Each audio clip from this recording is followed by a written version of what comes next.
Bonsoir à tous, bienvenue à ce flash d'information. Le chef de l'État, Alassane Ouattara, est de retour en Côte d'Ivoire après une visite privée en France. C'est le 27 juin dernier que le président Ouattara avait quitté Abidjan et nous en reparlerons dans notre édition de ce soir à 20 h. Le ministère chargé de la Défense, Paul Kofi Kofi, a eu une séance de travail avec le directeur général de l'autorité pour le désarmement, la démobilisation et la réintégration. Les échanges ont porté sur le point des activités de l'ADDR. Les deux personnalités ont invité les ex-combattants à s'investir dans le processus de paix en s'impliquant dans toutes les activités de réinsertion. L'Observatoire de la fluidité des transports, en collaboration avec le Comité national de facilitation des transports et la Banque mondiale, viennent d'initier une caravane. L'objectif est d'améliorer les indicateurs de performance sur l'axe Abidjan-Noé. La caravane a fait escale à Port-Boué, Grand-Bassam, Bonois-Samo, à Boisseau-Noé et à Diaké afin de sensibiliser les acteurs du transport sur les tracasseries routières. 115 agents techniques des eaux et forêts ont été présentés au drapeau au terme de la formation commune de base dont ils ont bénéficié. La cérémonie de présentation au drapeau, présidée par le ministre des eaux et forêts, Mathieu Babodari, a eu pour cadre l'école de faune et des aires protégées de Boaké, en présence de Boisflé, en présence des autorités administratives, politiques et coutumières, ainsi que des parents et amis des stagiaires.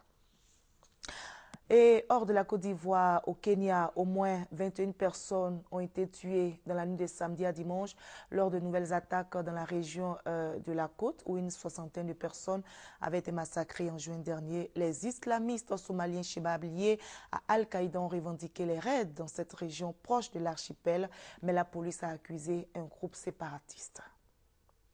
Le Kenya a été le théâtre d'attaques sanglantes dans la nuit de samedi à dimanche. Les habitants d'Indi n'en reviennent toujours pas. Leur village a été la cible d'un raid, provoquant la mort de 13 personnes.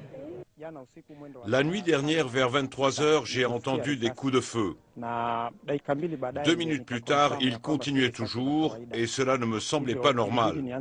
Alors j'ai appelé au poste de police de Gamba, mais personne ne répondait au téléphone.